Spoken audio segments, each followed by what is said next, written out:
যে মমতা তোর কিসের ভয়, ধর্ষক তোর কে হয়, কেন বলা হচ্ছে? মমতা ব্যানার্জিকে জিজ্ঞেস করুন কে এসপি দাস, মমতা ব্যানার্জি ভালো উত্তর দেবে, আমাদের কাউকে বলতে হবে না। মমতা ব্যানার্জিকে জিজ্ঞেস করুন এসপি দাসকে, তার কথায় স্বাস্থ্য ভবনের মানে একটা গাছের পাতাও তার কথা ছাড়া স্বাস্থ্য ভবনে নড়ে না কেন, এসপি দাস কেন পুলিশের প্রোটেকশন পান, এগুলো জিজ্ঞেস করুন মমতা বন্দ্যোপাধ্যায়।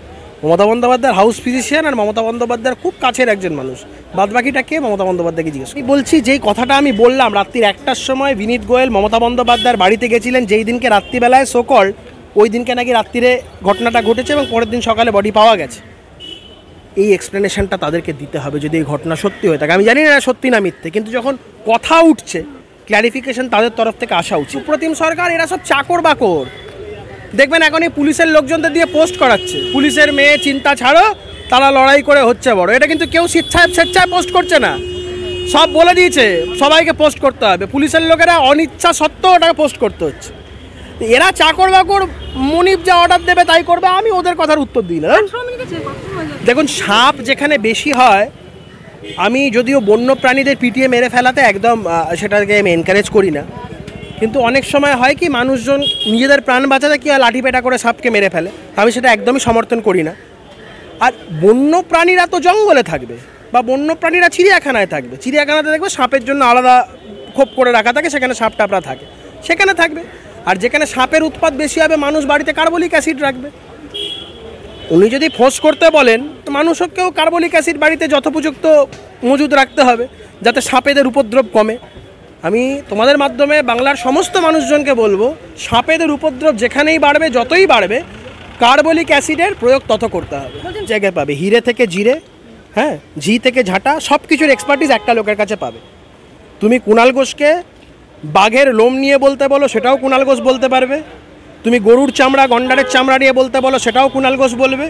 তুমি রান্নায় নুন বেশি হবে না মিষ্টি কম হবে এটাও জিজ্ঞেস করবে, সেটাও কুণাল ঘোষ বলতে পারবে।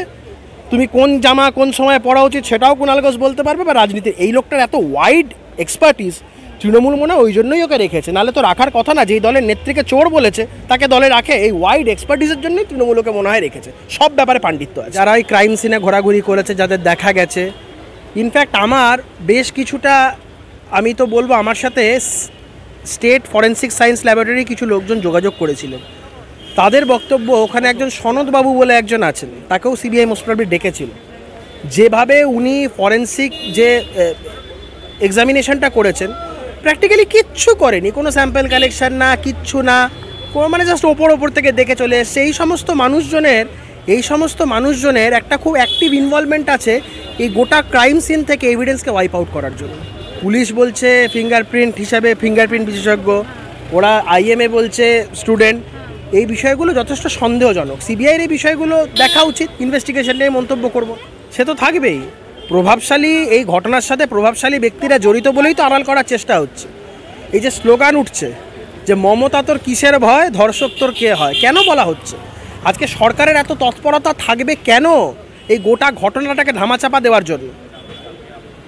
পশ্চিমবঙ্গের পিডাব্লিউডি ডিপার্টমেন্ট এত কী করে তৎপর হয়ে গেল, যেখানে ঘটনা ঘটেছে পরের দিনই একটা পাশের একটা অ্যাডজাসেন্ট জায়গায় ভেঙে গুড়িয়ে দিতে হচ্ছে। আমি বলছি এই বিষয়গুলো, সমস্ত বিষয়গুলো ওই জিগসা পাজেলের মতন বসালে বোঝা যাবে যে বিষয়টা কতটা সন্দেহজনক আর জলটাকে কতটা ঘোলা করা হয়েছে। এটা তো কোর্টও অ্যাঙ্গুইশ ব্যক্ত করেছে এবং ওদের এফিডেভিটে যেইভাবে বলেছে আনকনসিয়াস বডি পাওয়া যায়, কী স্টেপ নিয়েছে ইমিডিয়েট ট্রিটমেন্টের জন্য, বা এই ধরনের অনেক কিছু বিষয় আছে। তো এই বিষয়টা তো সম্পূর্ণ, জলটা তো ঘোলা, তাই জন্য তো এই জায়গাগুলোতে ল্যাচেস ল্যাকিও না দেখেই তো সিবিআইকে ইনভেস্টিগেশন ট্রান্সফার করা হয়েছিল। কিন্তু বাই দি টাইম সিবিআই ইনভেস্টিগেশনটা টেক ওভার করেছে, হিউজ নাম্বার অফ এভিডেন্স বা হিউজ অ্যামাউন্ট অফ এভিডেন্স সেটা কমপ্লিটলি ওয়াইপ আউট করতে সক্ষম হয়েছে তারা। সিবিআইকে অনেকটা মেহনত করতে হবে এই জায়গাটা থেকে বিষয়টাকে উত্থাপন করার জন্য। সত্যকে সবটাই মনিবের ইনস্ট্রাকশানে, এই চাকর বাকররা যা করেছে সব মনিবের ইনস্ট্রাকশান। আমি একটা বিষয়, আমি এটা সত্যতা বা মিথ্যা কি না সেটাও জানি না। আমাকে একজন লালবাজারের একজন পদস্থ অফিসার, তার কাছে মানে তার একজন পারিবারিক কনভারসেশনের মাধ্যমে একটা জিনিস উঠে এসছে এবং আমাকে কেউ বিষয়টা জানালো। তার বক্তব্য, ওই দিনকে রাত্রির 1টার সময় কলকাতা পুলিশের যে নগরপাল বিনীত গোয়েল মমতা বন্দ্যোপাধ্যায়ের বাড়ি গেছেন কি যায়নি বলতে পারবো না, তবে এরকম একটা কথা উঠে এসছে। এর ক্ল্যারিফিকেশনটা ওদের দেওয়া উচিত, যদি গিয়ে থাকে কেন গিয়েছেন। সম্পূর্ণ বিষয়টাকে গুলিয়ে দেওয়ার একটা প্রচেষ্টা হয়েছিল সম্পূর্ণ। প্রথমে আমার সেদিনকে মনে আছে দুপুরবেলা আমি একটি কাজে ব্যস্ত ছিলাম, হঠাৎ করে রাজ্যের বিরোধী দলনেতা মাননীয় শ্রী শুভেন্দু অধিকারী আমাকে ফোন করেন, ফোন করে ইনস্ট্রাকশনস দেন যে তোমরা আরজি করে পৌঁছাও। সজল ঘোষ, আমি, অগ্নিমিত্রাদি, অর্চনা মজুমদার, আমরা সবাই গেছিলাম। তো আমরা সেখানে যাওয়ার পর যেটা আমরা দেখলাম, পুলিশের তরফ থেকে একটা মারাত্মক তৎপরতা, তাড়াতাড়ি করে পোস্টমর্টম করে নিয়ে চলে যাওয়া। একটা হসপিটাল, যেই হসপিটালের বিরুদ্ধে অভিযোগ, সেখানেই পোস্টমর্টম হচ্ছে, সেইখানেই সমস্ত কিছু হচ্ছে এবং তড়িঘড়ি একটা ব্যাপার। ওর বাবা মা প্রথমে রাজ্য সরকারের উপর আস্থা রেখেছিল, কিন্তু পুলিশ যেভাবে তড়িঘড়ি বডিটাকে নিয়ে চলে যাচ্ছে, তার গাড়িতে জোরে জোরে মেরে মেরে ওর বাবা মা কাঁদছে আর বলছে মেয়েটা আমার নেই, এটা মেয়ের গাড়ি, গাড়িটা এরকম মারবেন না। তো আমরা ওখান থেকে বেরিয়ে যাওয়ার পরে হঠাৎ মেয়েটির বাবা আমাকে ফোন করলেন, আমার ফোনে আমাকে বললেন যে আপনি একবার টালা থানায় আসুন, আমরা চাইছি সেকেন্ড পোস্টমর্টম হোক। তার আগে অবধি ওরা চাইনি, কিন্তু এই ঘটনা পরম্পরাতে ওদের একটা সন্দেহ জানা বাঁধে। এবং ওখানে যাওয়ার পর সেখানে আমরা দেখেছি পুলিশের একজন একটা ফোন নিয়ে এসছে, ওখানে কাউন্সিলরের নাম লেখা, শঙ্কু বলে ওখানে একটা কাউন্সিলর আছে, মেয়েটির বাবার হাতে ফোনটা দিতে গেছে। আমি যেই তাড়া করেছি পালিয়ে গেছে সম্পূর্ণভাবে। তখন পুলিশের লোকজন ঘিরে টিরে এসে একটা প্রেশার ক্রিয়েট করে ওর বাবা মাকে চলে যেতে বাধ্য করে। আমি বলছি তৎপরতাটা কেন? আমরা যদি সেদিনকে ওখানে না যেতাম এই বিষয়গুলো আনার্থই হতো না, আনার্থই হতো না। এখানে আমার বলা উচিত হবে না, অন্যান্য অনেক সংগঠনের লোকজন তারা খুব বড়াই করে নিজেদেরকে বলছে আটকেছে, বডি টডি আটকেছে, এ করেছে। সন্ধেবেলার পরে এসেছে, সন্ধেবেলার পরে এসেছে এবং তারা সেই সংগঠনের লোকজনেরা যেভাবে নবান্ন অভিযানের যে বিরোধিতা করেছে, একটা ছাত্র সমাজের ডাক এবং স্বতঃস্ফূর্তভাবে যেভাবে মানুষ সেখানে পার্টিসিপেট করেছে, একটা গণ আন্দোলনকে তারা কালিমালিপ্ত করতে চেয়েছে। তাদের যে অভিসন্ধিটা ওই দিল্লিতে এই গালে চুমু খাওয়া কেস, এখান থেকে স্পষ্ট। সুপ্রিম কোর্ট কি ডিভিশন বেঞ্চ আমি জানি না, সিঙ্গেল বেঞ্চের অর্ডার তো ডিভিশন বেঞ্চে যাওয়া উচিত। সেটা কি করবে সেটা তাদের ব্যাপার, যেখানেই যাবে মুখে চুনকালি মেখে ফিরে আসতে হবে, এইটুকুন আমি আপনাদের বলতে পারি।